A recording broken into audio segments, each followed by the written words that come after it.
अरे मयुराचा फोन कशाला होते काय माहिती. स्पीकर टाक ना स्पीकरला. हा बोल ना मयूर. एक लईच महत्वाची गोष्ट सांगायची. हा सांगणार आहे. कोण कोण आहे सोबत? अरे कोण नाही, एकटाच आहे मी. हा, एकटेच आहे का? अहो लग्न ठरलं ना माझं. हा ठीक आहे चालतंय, तुला फोन करतो नंतर. हा भेटू संध्याकाळी आपण. हे आपल्यापेक्षा लहान असून याचं लग्न जमलं. ऐका आपण ह्या काम करू, याचं लग्न जमल्याला मोडून टाकू. हॅलो, अरे मयूर लवकरात लवकर आहे ना हॉटेल चेअरमनला ये. अरे दिलीप काय झालं, अर्जंट बोलावलं मला. दिलीप सण नाही होते कशाला एवढे घेतो रे? मयूर, अरे फोटो पाहिलास का तू? इकडे बरं. का होता त्या? काय झालं?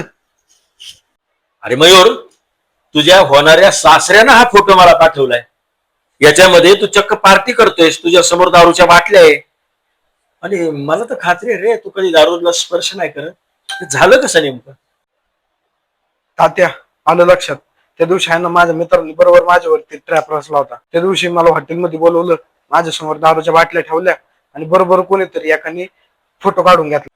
हे बघ बाळा, तुला अजून जगाचा अनुभव नाही. तुझं लग्न ठरलं, तुझ्या मित्रांचे काही लग्न ठरेनात. तुझं लग्न ठरलं हे काही त्यांना सहन नसेन झालं, मग बरोबर तुझ्यावर सापळ रचला त्यांनी आणि तू त्या सापळेमध्ये अडकला. म्हणून एक लक्षात ठेवायची, मनातल्या सगळ्या गोष्टी कधी कोणाला सांगायच्या नसतात. आणि माझा तुझ्यावर विश्वास आहे, मी त्या तुझ्या सासऱ्यांना समजून सांगेल, काही अडचण येणार नाही.